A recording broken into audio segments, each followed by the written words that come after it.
मंत्री साहब ने कहा कि एक्टरों को पढ़ने को कहो तो हालत खराब होती है, तो उन्होंने मुझे चैलेंज किया है। आई होप कि मैं खरी उतरूँ इस चैलेंज कि आप सभी के नाम। वो जरा उजड़े हाल लगता है, फिर भी कितना कमाल लगता है। आंखों में कोई चिंगारी सी, खून में भी उबाल लगता है। खून में भी उबाल लगता है। पहले ऐसा उसे नहीं देखा, हो गया कुछ बवाल लगता है। वो पूछता है जो जमाने से, कोई मुश्किल सवाल लगता है। उसने तो टूट कर निभाया था, इश्क फिर भी क्यों मलाल लगता है। तोहमतें इश्क में लगी इतनी, तो बचा बाल बाल लगता है। फिर भी उसको बुरा नहीं कहता, अब भी उसका ख्याल लगता है। आदमी टूट कर निखरता है, वो इसी की मिसाल लगता है। फर्क हम में है सिर्फ चेहरे का, खून उसका भी लाल लगता है। इस कदर आंसुओं में डूबा है, अश्क भीगा रुमाल लगता है। वो जरा उजरे हाल लगता है, फिर भी कितना कमाल लगता है।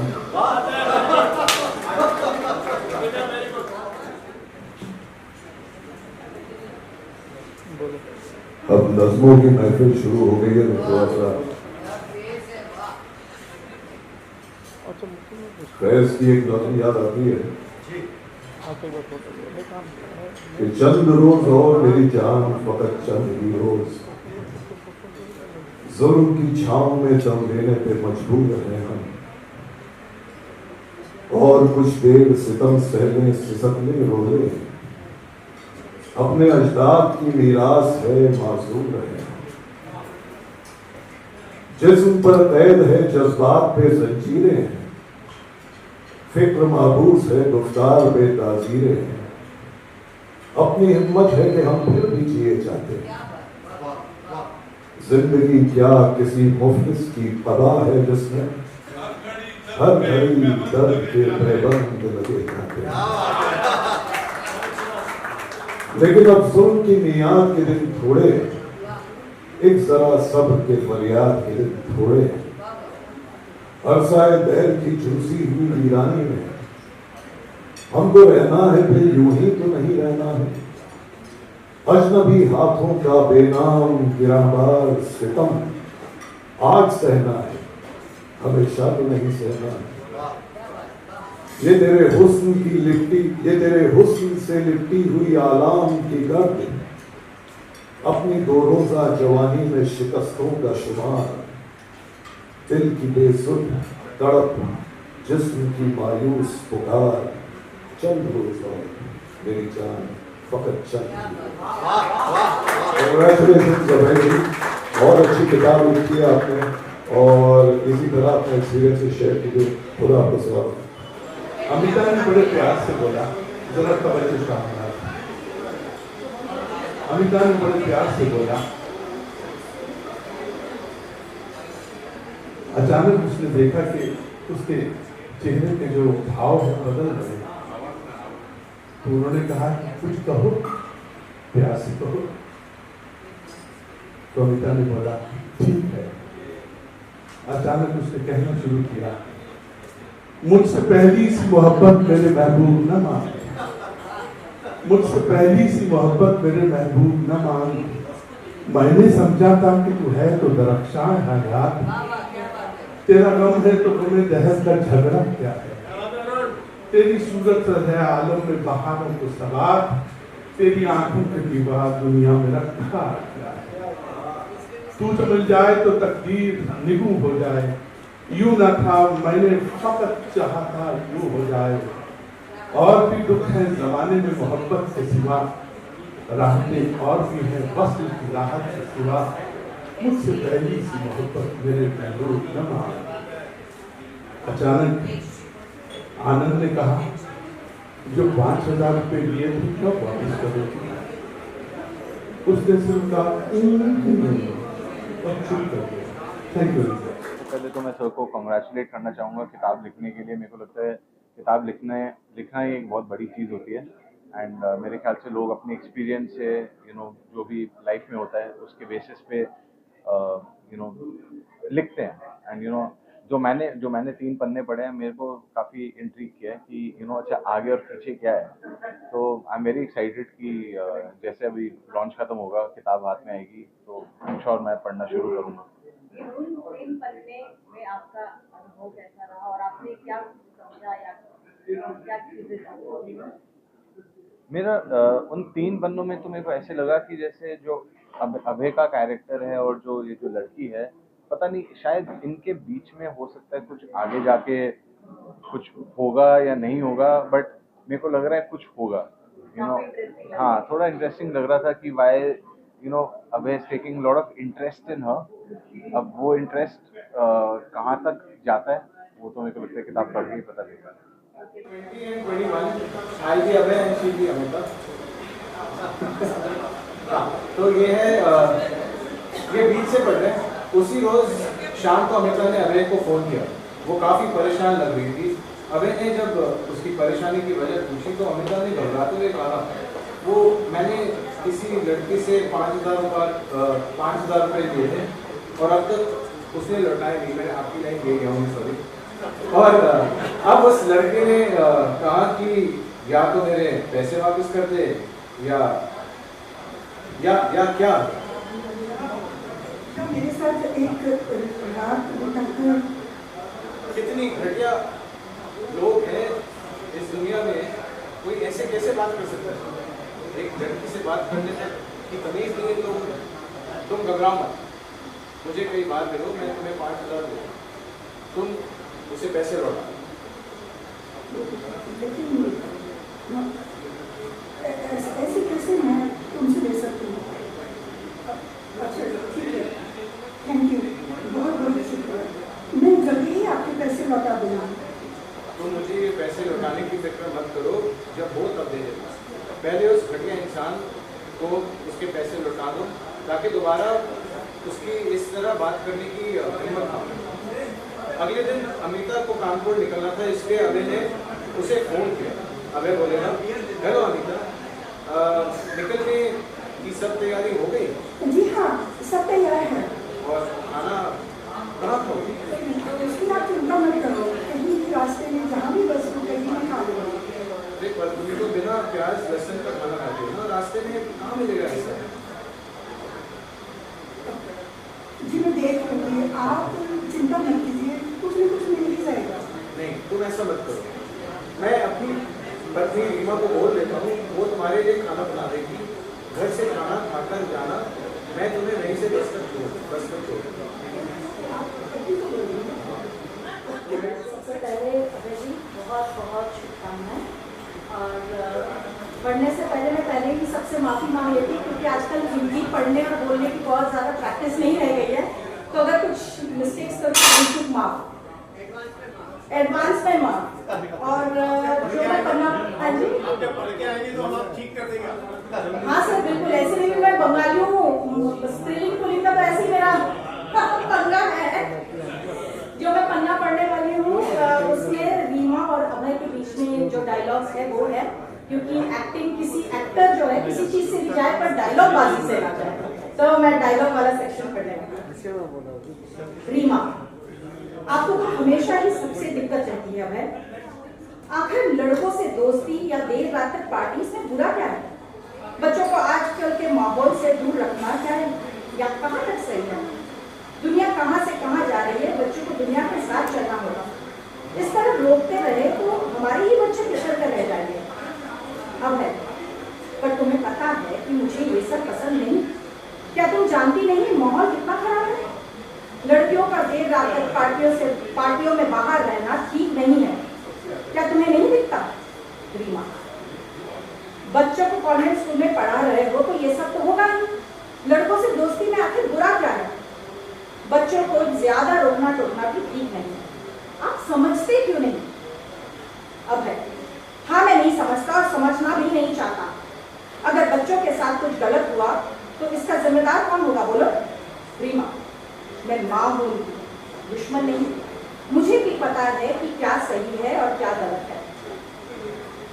बच्चों को लेकर इस तरह से बहस अक्सर रीमा और अभय के बीच शुरू होती और झगड़े में बदल जाती, वरना रीमा अभय के बात से सहमत होती और ना ही अभय रीमा के बात से।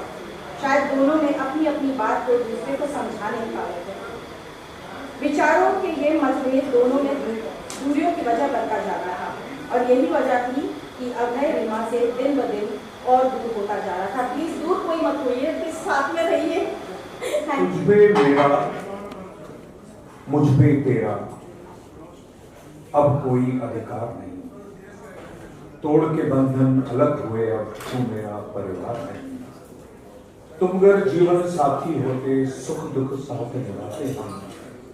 तेरी खुशियां का कोई दिन अब मेरा त्योहार नहीं। प्यार मोहब्बत या नजदीकी अपनेपन की बातें हैं। कम ज्यादा या लेन देन हो ये कोई व्यापार नहीं। ठेस लगे तो टूट के बिखरे। प्रेम का ऐसा बंधन है, तोड़ सके जो इसको, वरना है कोई औजार नहीं। प्यार अगर हो रूठा सा बेशक मान भी जाता है, लेकिन सच तो ये भी है कि होता ये हर बार है। लेकिन सच तो ये भी है कि होता ये हर बार। तो एक पत्नी का मुस्कुराता हुआ चेहरा उसमें एक जोश भर देता है। सुबह पत्नी अगर उसे मुस्कुराहट के साथ घर से विदा करे तो ऊर्जा कई गुना बढ़ जाती है। पर अभय घर वाला वो सुकून, वो शांति बाहर पहुंचने लगा था। उसने हार मान ली थी। उसे लगने लगा कि जैसे वो दोनों एक दूसरे के लिए बने ही नहीं थे। शायद उन दोनों के तार गलत जुड़ गए थे। अब हर दिन उसे तनातनी बढ़ती जा रही थी। विवाह की गांठ इतनी उलझ गई थी कि अब उसे सुलझाना नामुमकिन था। पर यह भले उलझ जाए, इसे तोड़ने के बारे में सोचना भी आसान नहीं होता। इंसान उलझे हुए रिश्तों के साथ जीने को मजबूर हो जाता है। अभय किसी भी कीमत पर उस माहौल से दूरी और एक शांत माहौल की तलाश में था। और तब शांति की खोज में उसे ब्रह्म कुमारी आश्रम का उसने रुख किया। तब अभय को पता नहीं था कि उसकी ये खोज उसे कहाँ ले जाएगी। अभय अक्सर आश्रम जाया करता था। वहाँ की दीदियों को अपनी कार से आने जाने में मदद कर देता था। अभय के लिए यहाँ सब एक परिवार जैसा हो गया था। जब भी कोई दीदी अभय से कोई काम कहती, अभय अपनी ओर से उसको पूरा करने में सहयोग करता। अब आश्रम आना अभय के लिए आम बात हो गई थी। सभी लोग वहाँ अभय के साथ काफी अच्छे से जुड़ रहे थे और अभय भी यहाँ एक अलग आनंद महसूस करने लगा था। ये 25 सितंबर की सर्द भरी सुबह थी। सुबह के 5 बजे थे। उस रोज अभय आश्रम के अकेले कमरे में बैठा किसी सोच विचार में खोया था। तभी अचानक हवा के झोंके की तरह एक लड़की हाथ में चाय लिए वहां आई। धीरे से उसने दरवाजा खोला तो अभय की नजर उस पर पड़ी। अभय ने उसके हाथ से चाय का कप पकड़ लिया और वो चाय देकर हवा किसी सरसराहट की तरह बिना कुछ बोले वहां से चली गई। अब मैं इसके आगे नहीं बताऊंगा क्या हुआ, अब आप लोगों को पढ़ना पड़ेगा। आइए मीनाक्षी जी प्लीज आइए। मतलब कुछ चार लाइनें मुझे बड़ी अच्छी लगी तो मैंने कहा तो कहते कि भले सदा तुम चाहत की इल्जाम नहीं मंजूर मुझे। वो धूप भले तपती लेकिन वो शाम नहीं मंजूर मुझे। तुम जिसमें मेरे साथ नहीं, मैं जिससे तुम्हें भुलाता हूँ, वो जाम नहीं मंजूर मुझे। दो भले सजा तुम चाहत की इल्जाम नहीं मंजूर मुझे। ले लो मेरी सारी दौलत, ले लो मेरी सारी शोहरत, जो तुमको करे जुदा मुझसे वो नाम मुझे मंजूर नहीं। हर नाम मुझे दे दो लेकिन ये नाम मुझे मंजूर नहीं। दो भले सजा तुम चाहत की इल्जाम नहीं मंजूर मुझे। धन्यवाद सर। बड़े बड़े कलाकार यहाँ पर मौजूद हैं, उनके सामने बोलना थोड़ा मुश्किल है। मैं कोशिश करूँगा कि आज के इस मौजू पे एक कविता में मुझे मेरी याद आ रही है, मैं वो सुना दूँ। उसका उन्वान है शून्य।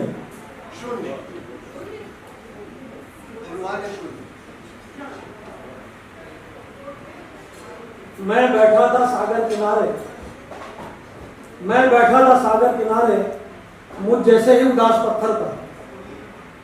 मैं बैठा था सागर किनारे, मुझ जैसे ही उदास पत्थर पर, शून्य में डूबकर सोच रहा था, शून्य में डूबकर सोच रहा था अपने मन पटल पर बार बार लिख लिख कर कुछ पहुंच रहा था। दूर आकाश की नीलिमा पिघल पिघल के सागर में विलीन हो रही थी। दूर आकाश की नीलिमा पिघल पिघल के सागर में विलीन हो रही थी और थके थके क्षणों की पालकी अपने अखंडित सफर में जा रही थी। एक हल्की सी आहट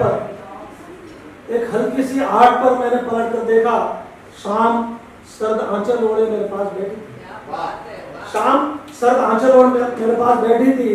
गुमसुम सी उदास बैठी थी। चुन चुन के कंकड़ पानी में फेंक रही थी और प्रश्नात्मक दृष्टि से मेरी ओर देख रही थी। शायद पूछ रही थी मैं क्या सोच रहा हूँ।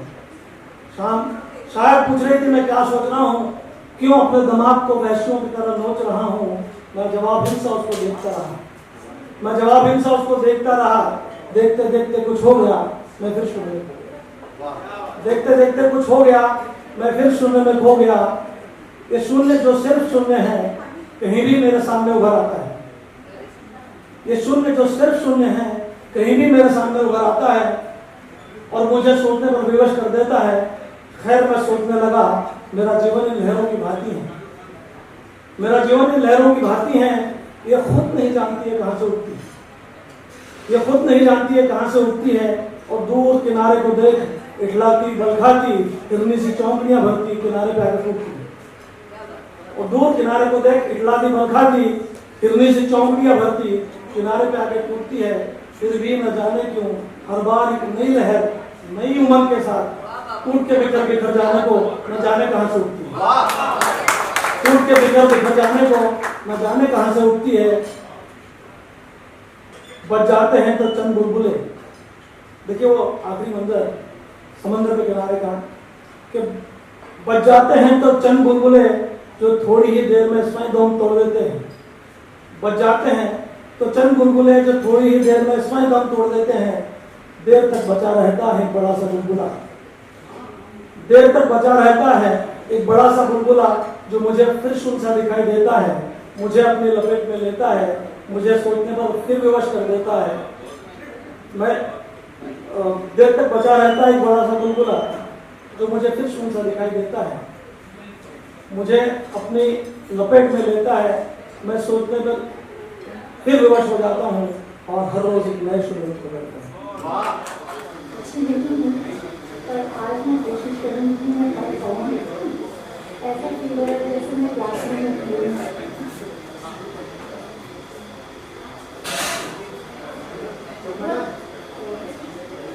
जिंदगी में कई लम्हे हम जीते हैं। कुछ आंखों से फोटो हो जाते हैं तो कुछ यादों में फंस जाते हैं।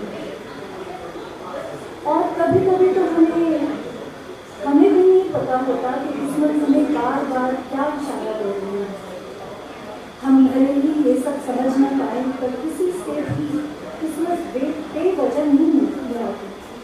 हम जानते भी हैं, किसी से मिलते या टकराते हैं और फिर बार बार किस्मत हमें उस इंसान से मिलाती है कि वो जरूर कोई कहानी रच रही होती है जिसे हम किताब का रूप लेने से पहले पढ़ नहीं पाते।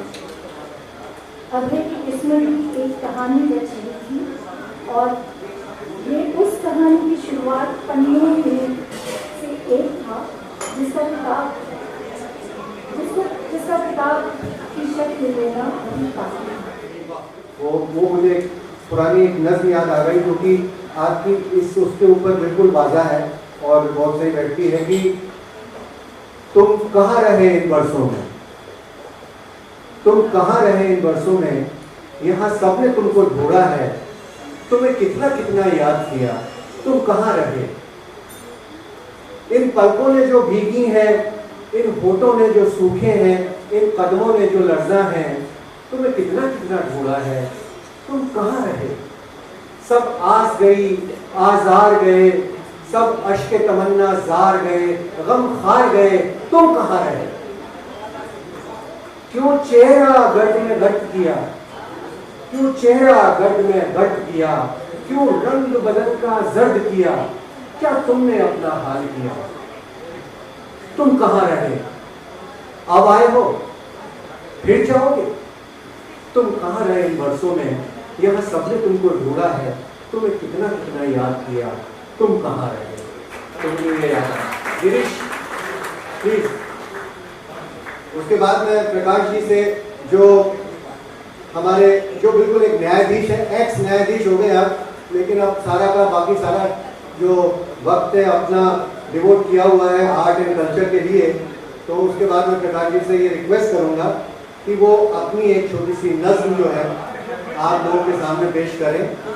एंड गिरीश जो है, कभी जानते हैं इस कविता से जो उनको लाइन अच्छी लगी है। कलाकारों को, साथियों को, दोस्तों को, मित्रों को पूरा प्रणाम। पहली लाइन है, गब्बर ने बड़े गुस्से से पूछा, होली कब है, कब है होली? अब तुम्हारी वजह से हो रहा है क्योंकि मैं चश्मा नहीं ला। देखते हैं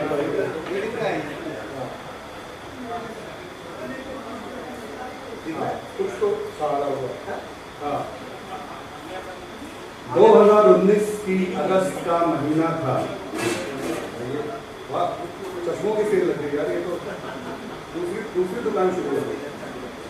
बेटर, थैंक यू डॉक्टर। 2019 की अगस्त का महीना था। अभय और अमिता शिमला से 2-3 दिन के टूर के बाद दिल्ली लौट रहे थे। शाम काफी हो चुकी थी, मौसम में ठंड भी काफी बढ़ चुकी थी। अमिता का बिल्कुल मन नहीं था दिल्ली वापस आने का। अमिता को लगता था कि दिल्ली जाकर अभय अपने परिवार के साथ उसे उतना वक्त नहीं दे पाएगा जितना वो दोनों जब अकेले होते हैं तब एक दूसरे को देते हैं। अभय अमिता की कोई बात नहीं टालता था, तो आज कैसे इनकार करता।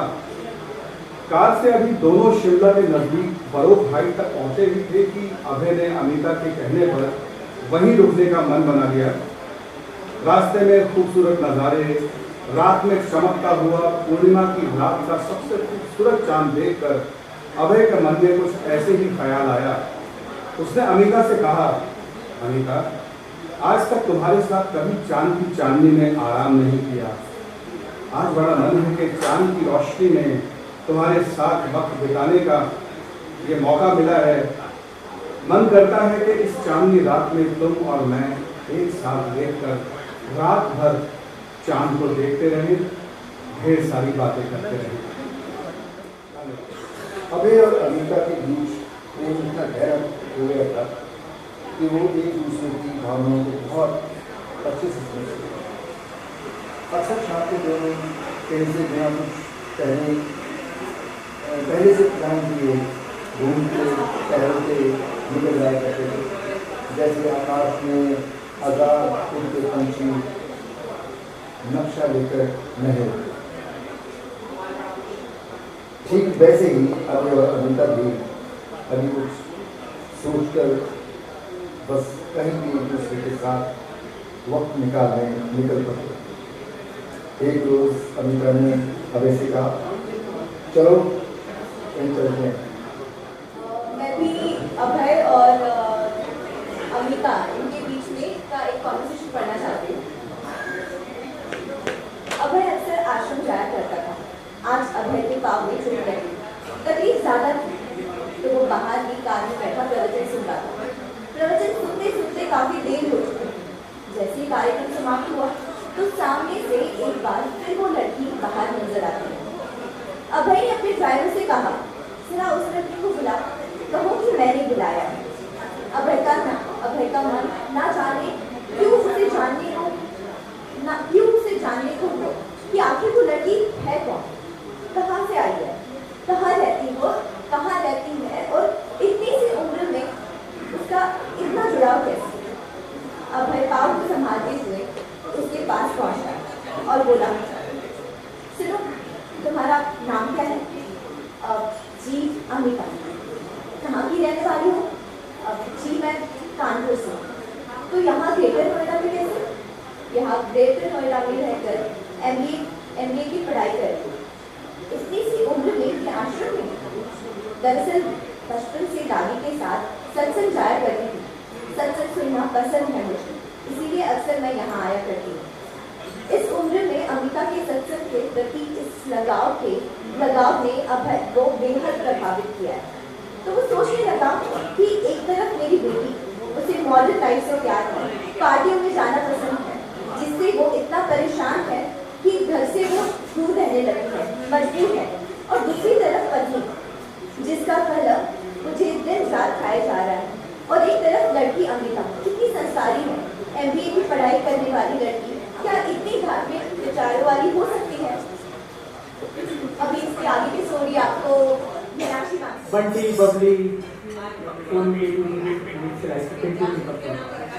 यस। आपको जो पसंद आया आप प्लीज कर दीजिएगा। Thank you very much. And यहाँ पर बैठे हुए सभी लोगों को मेरा तहे दिल से प्रणाम।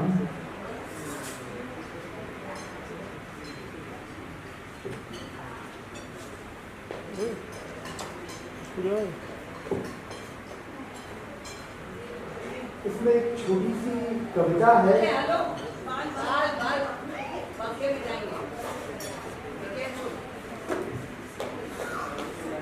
कई किस्से, कई कहानियां, कई किस्से, कई कहानियां, कई वादे, कई इरादे, कई नादानियां, प्यार, मोहब्बत, परेशानियां। न जाने क्या क्या हुआ, न जाने क्या क्या सहा, उसने एक रोज फिर अलविदा कहा। रह गई कई बातें, कई शिकवे, कई बुरे, और फिर हम कभी ना मिले, हम कभी ना मिले। अभय जी, आपको बहुत बहुत शुभकामनाएं। मेरी बहुत बहुत कि आपकी आने वाली किताब और ये किताब भी जहाँ चाहते हैं ऊंचाइयों तक पहुँचे। धन्यवाद। ये एक मेरी एक कहानी है, एक जीवन की कहानी है। अभय कैसे जीवन शुरू हुआ, कैसे कैसे परेशानियां, कैसे कैसे फिर संन्यास, कैसे ध्यान, फिर दोबारा संसार में आना, संन्यास से फिर संसार, फिर कहीं और। तो जीवन ऐसे ही चलता चला जा रहा है। तो वही कहानी है, उतार चढ़ाव, कोर्ट केस जीवन में। तो यही एक कहानी है जो मुझे सच्चाई है, जो मैंने लिख दी है। बस वो पन्नों पे लिख दी गई है। अब उसको आप लोग पढ़ें, कहीं ना कहीं लोग उससे जुड़ेंगे। कुछ लोगों को अपनी कहानी सी भी लगेगी, कुछ को लगेगा कि ड्रामा है, या किसी को कुछ जैसा भी लगे। तो बस मैंने उसको पन्नों पे लिख दिया। सच्ची घटना नहीं, सच्ची घटना है। और समाज के ऊपर भी है, समाज में हो क्या रहा है, जीवन लोग कैसे जी रहे हैं, घुट के जी रहे हैं, हमने थोड़ा खुल के जिया। तो ये इस तरह की कहानी है लिखने में। देखिए, मैंने 2 साल पहले सोचा था कि इसको एक ऑडियो बुक के रूप में लेके आए, लेकिन ऑडियो से जो आर्टिस्ट थे उनसे बात करी, बोले कि इसको राइट किया जाए पहले, तब इसकी ऑडियो बुक बनेगी। तो फिर राइट करने के लिए मैंने कहा यार, मुझे तो लिखना ज़्यादा आता नहीं है। तो 2-3 पेज लिखे, फिर मैं थक गया। फिर कुछ लोग मित्र लोग थे, उन्होंने कुछ और सहयोग किया। तो ऐसी कुछ कहानी लिखती चली गई। 4 पेज किसी ने लिखे, फिर सब ने मिलजुल के इसको एक बुक के रूप में लेके आए। फिर अपने एक्सपीरियंस, कुछ सच्ची घटनाएं, कुछ ध्यान, कुछ ओशो की प्रेरणा, जो जीवन में सीखा, जो संन्यास लिया 2020 में, 2 साल हम पहाड़ों पे रहे, हिमालय पे रहे। तो वो सब एक्सपीरियंस मिलजुल के ये बुक के रूप में आई। तो क्या सर आप शुरू से ही राइटर बनना चाह रहे हैं? नहीं, बिल्कुल नहीं, कभी नहीं। राइटर तो हम मजबूरी कह दो, या ये कहानी लिखनी थी, इस वजह से अब राइटिंग का शौक भी हो गया। जब मुझे लगा एक बुक लिख ली गई है, तो अब इसका पार्ट 2 भी लिखा जाएगा, क्योंकि अभी जीवन खत्म तो हुआ नहीं है, जीवन चलेगा आगे। तो हमने सोचा कि चलो, और राइटर बनने का कोई शौक नहीं है, आप लोग बनाते हैं तो अच्छी बात है। नहीं, क्या सर इस बुक के बाद आगे की भी बुक आएगी? ये बुक पढ़ने बाद आपने बोला कि दूसरे ही पार्ट इसका सेकंड पार्ट आएगा, क्योंकि जीवन अभी बाकी है, चल रहा है। जो कहानी है वो अभी अधूरी है, आगे चलेगी। तो इसका पार्ट 2 भी आएगा। सर, आप यंग जनरेशन को क्या मैसेज देना चाहेंगे, जो आजकल की नई जनरेशन में राइटर उभर रही है? हाँ, आप जो मेरी बेटी है, कितना प्राउड फील हो रहा है आपकी डैडी ने इतना अच्छा पढ़ा? अब तो मैंने तो बुक पढ़ी नहीं है, but I have been through it. तो मैं तो साथ में थी, मैंने सारी चीज़ें देखी हैं, फील करी हैं रियल लाइफ में। जब भी पापा थे जिस सिचुएशन में थे, तो उस टाइम हम तो साथ में थे ही।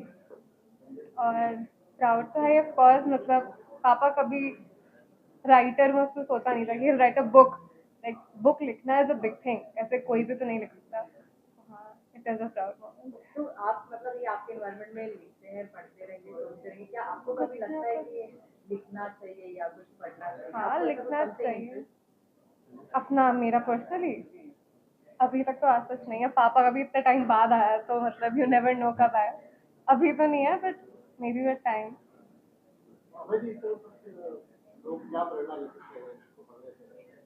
देखिए, अब मैं ये तो नहीं कहूँगा क्या प्रेरणा ले सकते हैं, हर एक का सोच अलग अलग है। जो इसको पढ़ेगा, जो जिसकी सोच है वैसे ही समझेगा। ये नहीं कह सकते कि आप इसको मेरे हिसाब से समझेंगे। समझ रहे हैं आप कि जैसा जो इसमें फील करेगा, हो सकता है किसी को गलत भी लगे कि यार ये क्या, ये तो गलत है। किसी को अच्छा लगे, जो इस दौर से गुजरा है शायद उसको अच्छा लगे। जिसने जीवन सीधा सीधा जिया है तो उसको लगेगा क्या है। तो ये तो जैसा जो पढ़ेगा, जैसा जो उसकी सोच होगी वो उसको वैसा समझेगा। नहीं कह सकते कि किसी को क्या प्रेरणा मिलेगी। अब प्रेरणा तो उसमें खुद ही देखनी है कि हम कोई फिल्म देखने जाते हैं तो उसमें हम क्या सीख के आ रहे हैं। हर एक कैरेक्टर अपने आप को फिट कर लेता है हर एक फिल्म में। एक हीरोइन अपने हिसाब से फिट कर लेती है, एक विलेन अपने हिसाब से फिट कर लेता है। वो अब जो इस कहानी को पढ़ेगा, जैसा जो उसमें फिट फील करेगा, कोई फादर के रोल में करेगा, कोई प्रेमी के रोल में, कोई प्रेमिका के रोल में, कोई कैसे इसको फिट करेगा, कैसे उसकी सोच होगी कि क्या सही है क्या गलत है इस बुक में, तो वो तो जो पाठक हैं उनके ऊपर होगा। ये अमेजोन पे कल से अवेलेबल हो जाएगी, आज रात से। देखिए ऐसा है, बुल्ले शाह जो है ना, बहुत साल पहले 400-500 साल पहले भूल चुका है कि बुल्लिया रबदा की पौना, बुल्लिया रबदा की पौना, इधरों पुटना से उधर लाना। आपको एक जीवन मिला है, यहाँ पे जिए। अप है डाउन है, वैसे भी ये जो शहर है ये अप और डाउन का ही है। कभी हाई टाइड है, कभी लो टाइड है। जब हाई टाइड है तो आदमी कहता है वाह क्या बात है, मुझसे बड़ा आदमी कोई है ही नहीं। जब लो टाइड है तो आदमी कहता है फिर उसके संस्कार काम में आते हैं, उसके संस्कार काम में आते हैं, उसका व्यवहार काम में आता है दोबारा उठने के लिए। ये जो इनकी जर्नी है, जो राइटर हैं, इनकी जर्नी भी बम्बई में जितने भी कलाकार हैं, गायक हैं, क्रिएटिव लोग हैं, वैसी ही जर्नी है। Up down up down up down. क्या मोक्ष हिमालय में जाके मिलता है क्या? हमारे अंदर ही तो हिमालय है, अंदर ही सब कुछ है। तो यहाँ पे रह के, काम करके, मुस्कुरा के अगर हमको मोक्ष मिल जाए तो कोई बुरी बात तो नहीं है। क्योंकि यहाँ पे जिस हिसाब से सफलता असफलता उसके बीच में अपने आप को संभालना, वो बहुत बड़ी बात है। But I wish him all the very best. इस तरह की बुक्स और इस तरह की शख्सियत सामने आनी चाहिए जो कि दुनिया को एक रास्ता दिखाए कि आप गृहस्थ आश्रम में रहकर भी मोक्ष प्राप्त कर सकते हैं। I wish him all the very best. लेकिन I am very grateful to my dear friend Sanjay Swaraj, जिसके सौजन्य से मैं यहाँ पे हूँ और आप लोगों से मुखातिब हूँ। Wish you all the very best. God bless. Thanks a lot. तो अभय जी को मैं शुभकामनाएं देना चाहती हूँ। स्पिरिचुअल, आध्यात्म का जो जर्नी होता है लाइफ में, एक्चुअली वही अल्टीमेट गोल होता है। हमने मानव का जन्म लिया है, हमें सारे संसाधन मिले हैं ताकि हम अपने हायर सेल्फ तक पहुँच जाएं। और इस जर्नी में जितने लोग आगे बढ़ते रहेंगे उतने हमारे पूरे यूनिवर्स, हमारे समाज, हमारे देश, उसमें सबको भला होगा। एंड तो द मोर, और हमारे पुराने जो आध्यात्म के या फिलॉसफीज या माइथोलॉजी सब थे, वो इसी चीज़ का मतलब इंसान के अंदर जो ब्रेन है और इंसान के अंदर जो जैसे हम कुंडलिनी कहते हैं, चक्रास कहते हैं, उसको अवेकन करने की क्षमता है, इसीलिए डाला है उसके अंदर। तो it is very nice to see कि Abhay ji has taken this journey. मेरी स्पिरिचुअल जर्नी 2007 में शुरू हुई, अभी तक मैं उस पर चल रही हूँ एंड बहुत आनंद आ रहा है। तो अभय जी जो स्वामी अभय आनंद हो गए, तो मैं उनको सदा आनंद, कुनिका सदानंद की तरफ से सदा आनंद विश करती हूँ। Thank you very much. आज इस शुभ अवसर पे किस तरीके से आप अभय सर को शुभकामनाएं देंगे और क्या? एक्चुअली हमसे ज्यादा चर्चा आप लोगों की मैं अभय आनंद जी का बहुत उनको अभिनंदन करता हूं कि उन्होंने अपने पर्सनल एक्सपीरियंसेस पे ये किताब लिखी है एंड आई एम श्योर बहुत अच्छी लिखी होगी। और मैं ये किताब पढ़ूंगा एंड आई कॉन्ग्रेचुलेट हिम कि इस तरह से हर इंसान को अपने पर्सनल एक्सपीरियंसेस शेयर करना चाहिए सबके साथ। तजुर्बात से ही ज़िंदगी बनती है, तो इससे अगर यूथ को या हमारे यंगस्टर्स को कोई प्रेरणा मिल सके, इससे अच्छी क्या बात है। सर, आपने जोधा अकबर में इतना दमदार किरदार निभाया और अभी आपका कोई अपकमिंग प्रोजेक्ट है? हाँ, मेरे प्रोजेक्ट्स चलते ही रहते हैं। अभी मेरा वेब सीरीज आएगा इश्क नीति MX प्लेयर पे, और उसके अलावा भी काम तो चलता ही रहेगा, आपके सामने आते ही रहेगा। ये सर इश्क नीति कब तक आ सकती है? मेरे ख्याल नेक्स्ट मंथ हो जाएगी, अप्रैल में रिलीज। सर ये इश्क नीति में जिस हिसाब से नाम है, राजनीति सुनाई है, इश्क नीति है। हाँ, वो मतलब करने की नीति है जब राजनीतिज्ञों को इश्क हो जाता है तो वो इश्क नीति हो जाती है। बुक से कितना लगाव रखते हैं? बुक से बहुत मैं प्रेरित हूँ। कभी कभार इतना ज़्यादा एविड रीडर नहीं रहा जब से ये टेलीफोन वगैरह आ गया है, लेकिन किताबों का शौक़ रहा है और पढ़ने का शौक़ है। अच्छी अच्छी किताबें, ज़्यादातर मैं लिटरेरी बुक्स पढ़ता हूँ, हिस्ट्री बुक्स पढ़ता हूँ, तो मुझे किताबों से लगाव तो है और सबको होना भी चाहिए। Thank you very much. मेरे प्यारे देशवासियों, आप सबको होली की बहुत बहुत शुभकामनाएं, बहुत बहुत मुबारकबाद। खुश रहिए, आबाद रहिए एंड स्टे सेफ, और सेफ्टी के साथ होली खेलिए। और जय हो, जय हिंद, होली मुबारक। मेरे प्यारे देशवासियों, आप सबको होली की बहुत बहुत शुभकामनाएं, बहुत बहुत मुबारकबाद। खुश रहिए, आबाद रहिए एंड स्टे सेफ, और सेफ्टी के साथ होली खेलिए। और जय हो, जय हिंद, होली मुबारक। अभयानंद जी को बहुत बहुत बधाई ये बुक के लिए, जो आइए जो ये बुक उन्होंने लिखी है, अभी मेरे हाथ में है, मैं पढ़ूंगा। और मुझे बताया गया था कि बुक बहुत अच्छी है, तो मैं पढ़ के फिर और अच्छा रिव्यू दे पाऊंगा। अभी तो मतलब अच्छी है ही। तो क्या मैंने बता दिया है, बुक में एक जर्नी है, एक आदमी है जो सिंपल सा जीवन जी रहा है, फिर उसके जीवन में और कठिनाइयाँ आई और संघर्ष आए, फिर संन्यास की तरफ चला गया, फिर उसको एक प्रेम हुआ, प्रेम से भी अलग हुआ वो, फिर वो अध्यात्म की तरफ गया। तो इस तरह से पूरी कहानी है। फिर दोबारा वो सन्यासी जीवन से फिर उस संसार में आया, लेकिन संसार में उसका फिर मन नहीं लगा, फिर वो अकेला कहीं रह रहा है। तो ये कहानी है। आत्मकथा कह सकते हैं?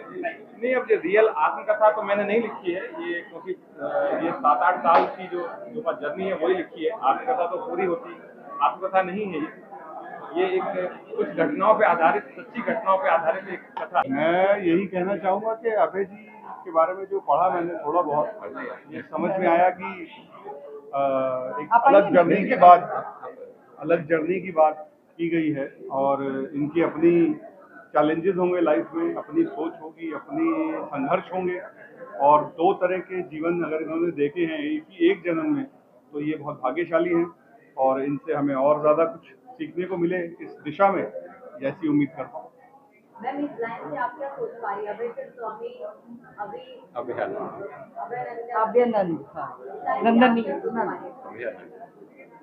अभी एक्चुअली मैं बुक लॉन्च हुई है, मैं उसको पढ़ूंगी, उसके बाद ही मैं बता पाऊंगी कि मेरे को फेक बोलना नहीं आता। बट आई थिंक इन्होंने बुक बना दी और लॉन्च करे, that is a big thing. बस और क्या बोलना, आई थिंक सब बोल दिया इन्होंने। ओके, लॉन्चिंग के बारे में आप क्या? अभय आनंद स्वामी से संन्यास तक की बात करते हैं।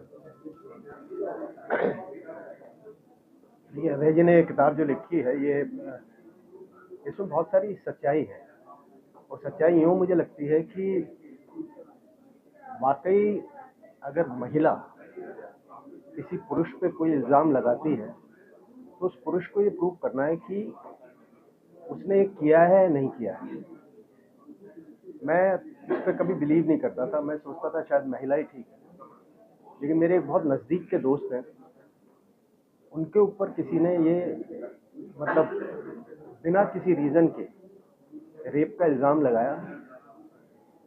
वो 1 रात जेल में रहे, और जबकि मैं जानता हूँ कि उन्होंने ऐसा कुछ भी नहीं किया, और आज भी वो मतलब उससे पीड़ित है।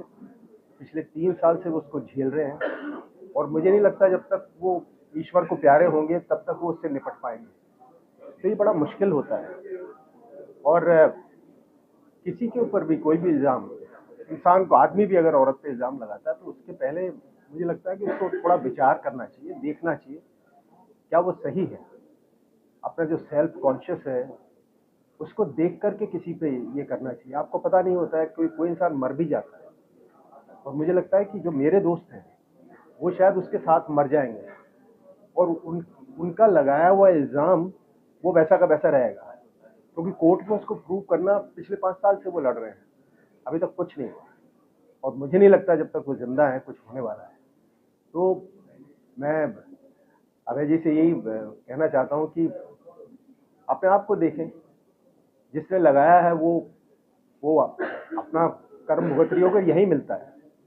भगवान यही आपको आपके किए की सज़ा देता है। आपने जो लिखी है किताब, उसके लिए मैं आपको मुबारकबाद देता हूँ, और आप इसको छोड़िए मत, आप इसकी सीरीज निकालिए।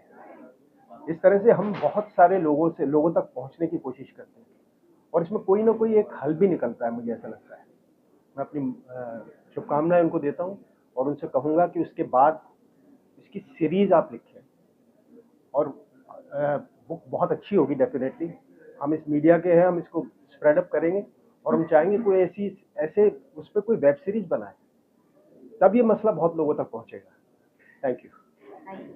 सर, ये बुक जो है अभय से स्वामी अभयानंद, नाम ही इतना इंटरेस्टिंग लग रहा है। मैं जानना चाहूंगी, आज इस बुक का लॉन्चिंग है और आप यहाँ पर गेस्ट बनकर आए, कैसा फील कर रहे हैं, और आप इस बुक के बारे में क्या कुछ कहना चाहेंगे? See, I really feel great that a person whom I know has written this book, and initially I did not think that it will be very sensitive, but the moment I started reading it, and after each page was read, I could know this person, more than what I knew him. So all of a sudden my interest, it became really, really, really more and more and more. So I would love to tell about Swami Abhayanand to you, and about the author.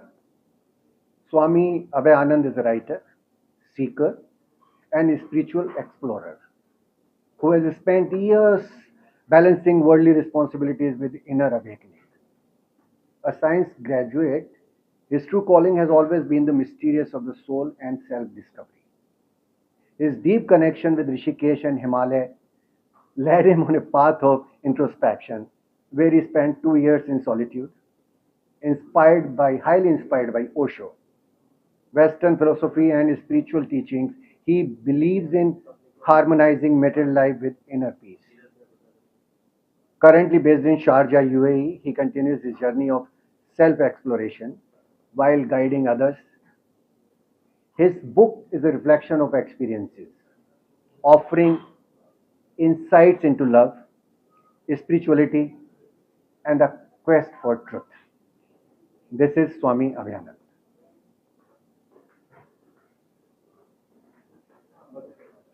खुशी की बात है, और I am so grateful कि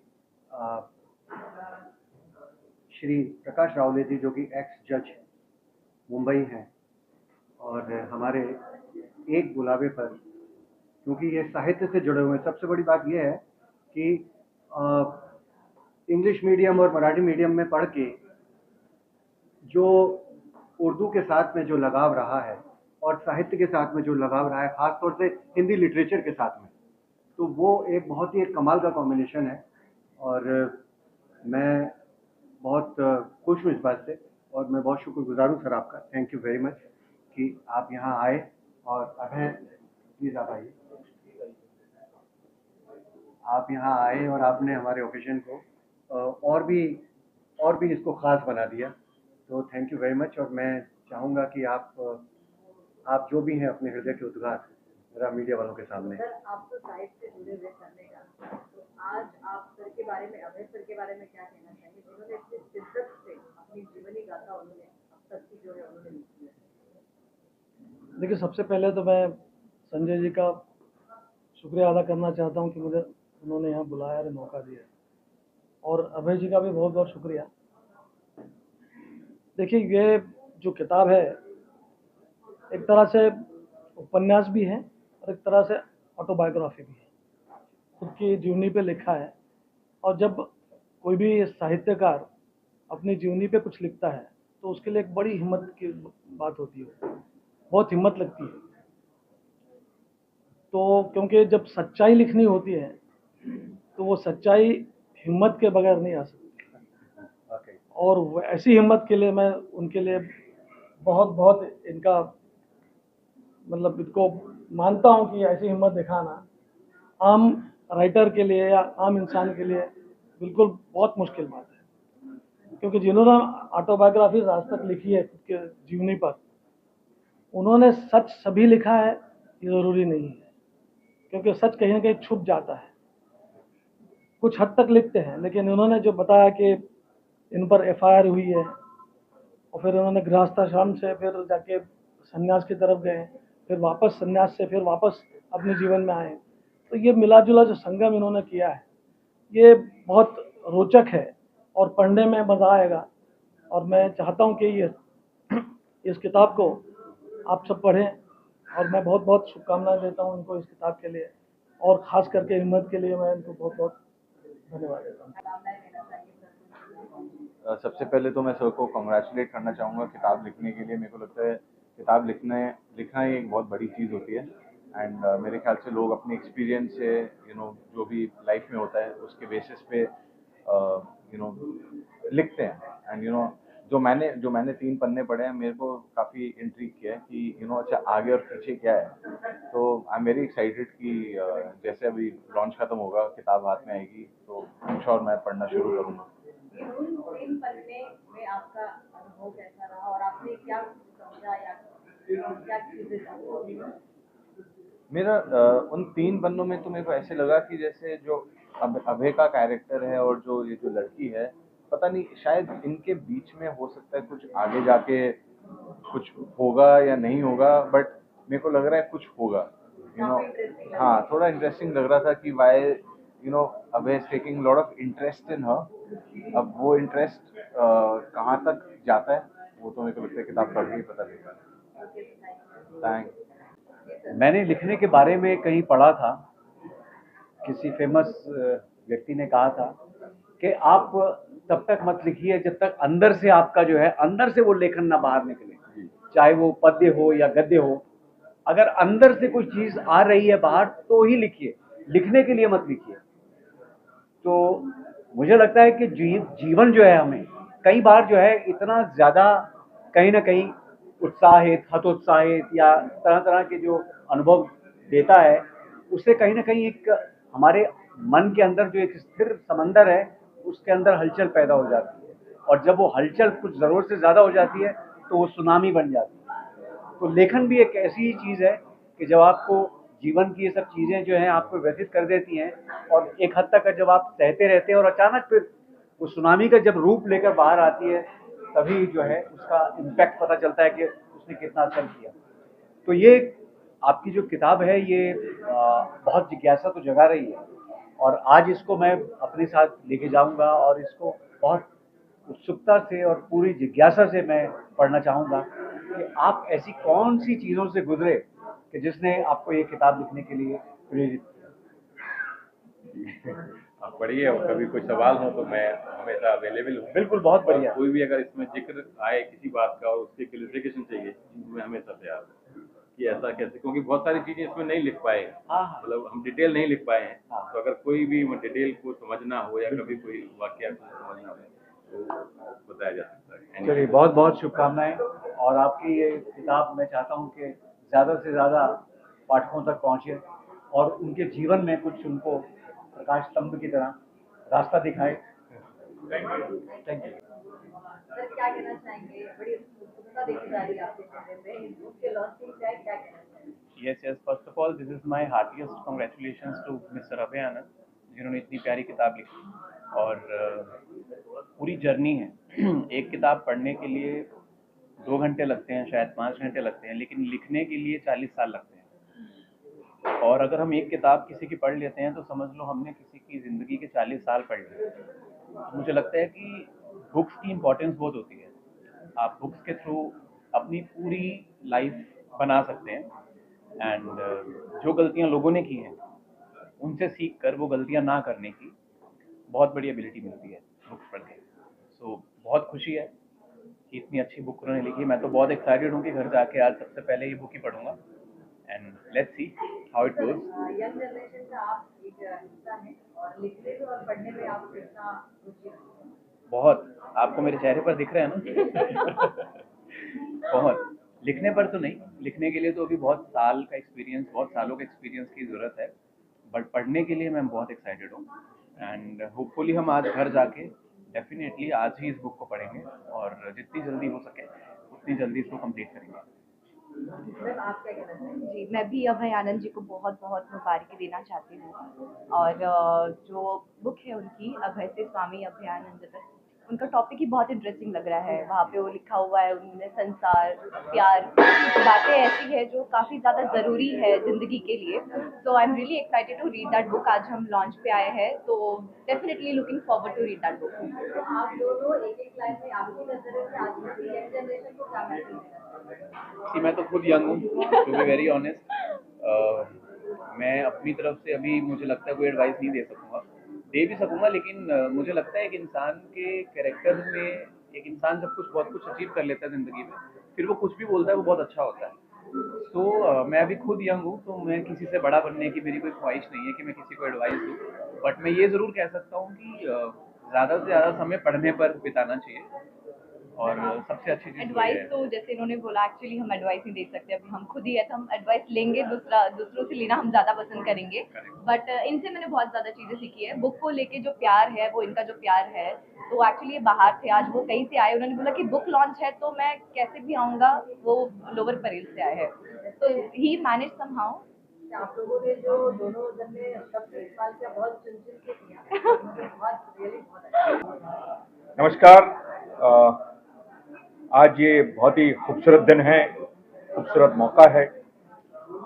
अभय से अभयानंद, स्वामी अभयानंद तक, इस पुस्तक का आज विमोचन हो रहा है।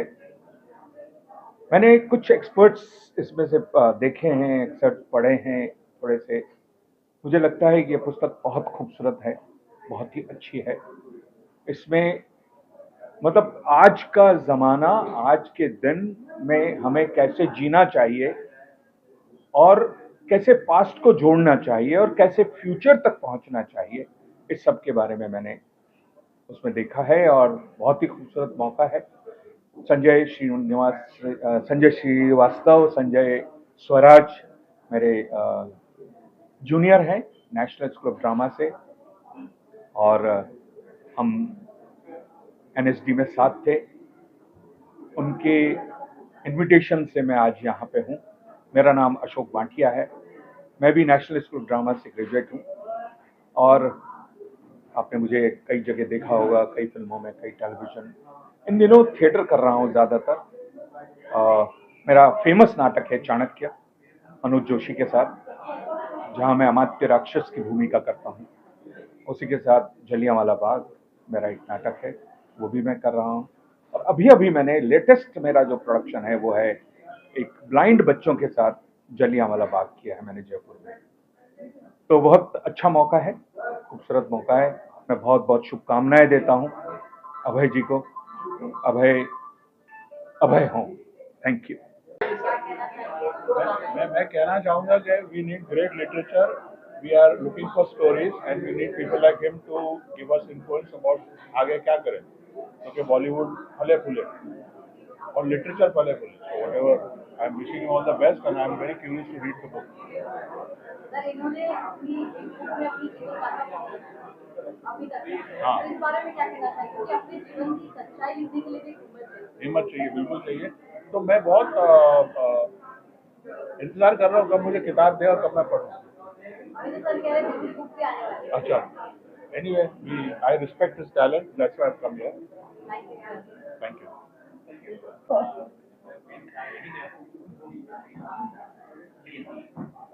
मैम, क्या कहना चाहोगे कि खूबसूरत बुक अभय सर ने लिखी और आज इसका लॉन्च है और लोगों ने एक तो पन्ने पढ़े, उन्होंने बोला काफी इंटरेस्टिंग है, हमें इसकी जीवनी का क्या कहना है? हाँ, मैंने भी 3 ही पन्ने पढ़े हैं, तो जो मुझे फॉरवर्ड किए गए थे। आई फाउंड इट इंटरेस्टिंग, अच्छी बुक है, बट मुझे पहले तो मैंने जब टाइटल देखा ना, तो मेरे हस्बैंड का नाम है आदर्श, वो अपने आप को स्वामी आदर्शानंद बोलते हैं, क्योंकि वो भी आध्यात्म की तरफ चले गए हैं। तो जब टाइटल पढ़ा तो मुझे उन्हीं को, मैंने कहा अरे ये तो आप ही से रिजेंबल करता है। तो एक क्वेश्चन मेरे मन में बार बार आ रहा था कि संन्यास के बाद उन्होंने प्रेम लिखा है, जो टाइटल पे ही लिखा हुआ है, संसार, संन्यास और प्रेम। तो प्रेम संन्यास के बाद आता है क्या लाइफ में? मुझे ये पूछना था उनसे। अदरवाइज बुक अच्छी है। लगता है जैसे पढ़ते हैं आप तो लगता है कि जैसे हमारे ही साथ ये चीज़ें घट रही हैं। हमने भी बच्चे पाले हैं, हमारी भी बेटी बाहर जाती थी तो हमें भी चिंता होती थी। तो ये सब चीज़ें तो सोसाइटी में चलती ही रहती हैं। कोई नया रिश्ता बनता है तो सुकून तो मिलता है, शादीशुदा को सुकून मिलता है, और जो अपने शादीशुदा नहीं है वो तो खैर हवा में उड़ने लगते हैं। अच्छे लगे, इंटरेस्टिंग लगे, तीनों पन्ने एक साथ पढ़े मैंने। तो wish him all the best. Thank पहले मैं इनको इंट्रोड्यूस कर दूं। ये मेरे मित्र हैं डॉक्टर अनुराग वासने, ये साइंटिस्ट हैं और करीब 22 सालों से मेरे मित्र हैं। मेरी जर्नी को इन्होंने देखा है, तो ये भी कुछ बोल सकते हैं, आज मेरे साथ हैं। तो ये जी नमस्कार सभी को। पहले तो मेरी शुभकामनाएं अभय जी को। अभय जी के साथ मेरा 22 साल का एक बहुत लंबा सफ़र रहा है और बहुत अच्छा और सुहाना सफ़र रहा है। इस सफ़र में अभय जी ने अपने जीवन को लेकर बहुत उतार चढ़ाव देखे, जो कि भाग्यवश भी है, कुछ कर्मवश है, कुछ व्यवहार वश है, और या कुछ अपनी मानसिक स्थिति को सही करने के लिए हम लोग जैसे अपने आप में एक हम ढूंढते हैं कि हम अपने आप में किसी ऐसे भगवान को, देवता को, या अपने आप में शांति को ढूंढ रहे हैं। तो उसी संघर्ष के साथ इन्होंने जीवन को जिया, बहुत अच्छे से जिया, और हम सब ने बहुत इनको प्रेरणा दी कि आप इस पुस्तक को लिखें, जिससे आपके एक पुस्तक के माध्यम से समाज को ये पता लगे कि आखिर जीवन में अगर कठिनाइयाँ आती हैं तो उसको कैसे सही किया जाए, जीवन को कैसे आगे बढ़ाया जाए, और आप ऐसा प्रेरणा बन सकते हैं समाज के लिए कि जो आपके जज्बात हैं, आपकी जो फीलिंग्स हैं, आपकी जो बातें हैं, वो बाहर आती चली जाएं और किताब के माध्यम से लोग उसको समझ सकें। तो अभय जी का जीवन एक बहुत अच्छा रहा है, और स्वामी बने, ये ओशो से ये साथ रहे, ऋषिकेश में काफ़ी समय बताया, तो उन सभी चीज़ों के साथ मैं वहाँ पर रहा और मुझे बड़ा आनंद आया, और आज बहुत आनंद आ रहा है। पहले हम दिल्ली में पिछले साल मैंने लॉन्च की थी बुक, आज यहाँ कर रहे हैं, और अगले साल हो सकता है दुबई में भी करें। आप सभी का बहुत बहुत धन्यवाद। Thank you. सर, आप एक डायरेक्टर हैं। गुड इवनिंग सर, आप एक डायरेक्टर हैं, बहुत सारे फिल्म आपने बनाई हैं, और इसके लिए तो प्रोडक्शन में बहुत सारे काम होते हैं, और इसमें जो इम्पोर्टेंट है लिखना, और आज आप यहाँ पे एक ऐसी जगह पे आए जहाँ पे जिन्होंने बुक लिखा है और अभय से सामने अपना, आप इसको किस तरीके से देखते हैं और आपको क्या लगता है? देखिए, सबसे पहले तो एक किताब लिखना ही एक चैलेंज होता है, बिकॉज आई थिंक मुझे लगता है कि हम कॉलेज के बाद वो पीढ़ी है जो किताब नहीं देखती, राइट। तो मैं उस पीढ़ी से हूँ जहाँ पे ग्रेजुएशन के बाद हम किताब पढ़ते हैं। कुछ इंटेलेक्चुअल जीवी हैं आज भी जिनके बारे में जानकर आई थिंक हम उनके एक्सपीरियंसेस को हमारी अपनी ज़िंदगी में इम्प्लीमेंट कर हम अपनी ज़िंदगी को भी एक इंस्पिरेशन बनाते हैं।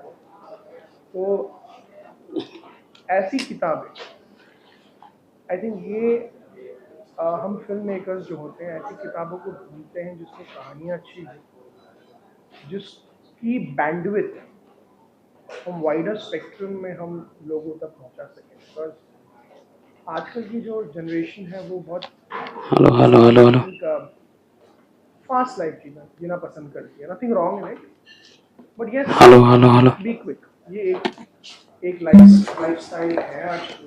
अगर ऐसी किताबें हम पढ़कर हम अगर इंस्पिरेशन एक अच्छी फिल्म हम बना पाए।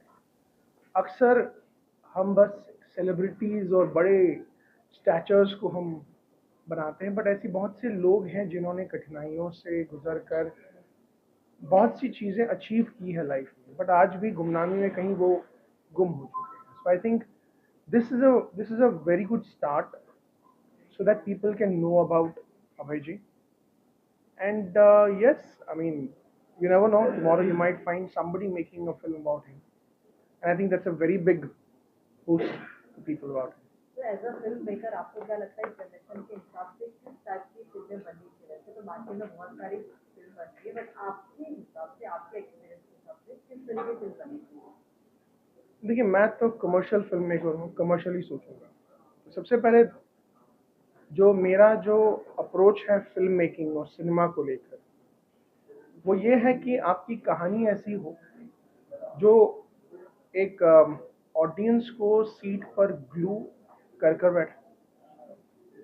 एक एक्टर जो है उसको परफॉर्म करने में उसको मजा आए, ऑडियंस को देखने में मजा आए, प्रोड्यूसर को पैसे लगाने में मजा आए, और at the end box office में लोगों को मजा आना चाहिए. अदरवाइज देखिए, हम अपने अपने पर्सपेक्टिव से फिल्म बना सकते हैं, बट आई थिंक जो उसका जो मेन उद्देश्य है फिल्म का, to reach a wider spectrum and also to entertain. मुझे अगर वो फिल्म बनानी है जो मुझे ही देखनी है, तो मैं बना क्यों रहा हूँ.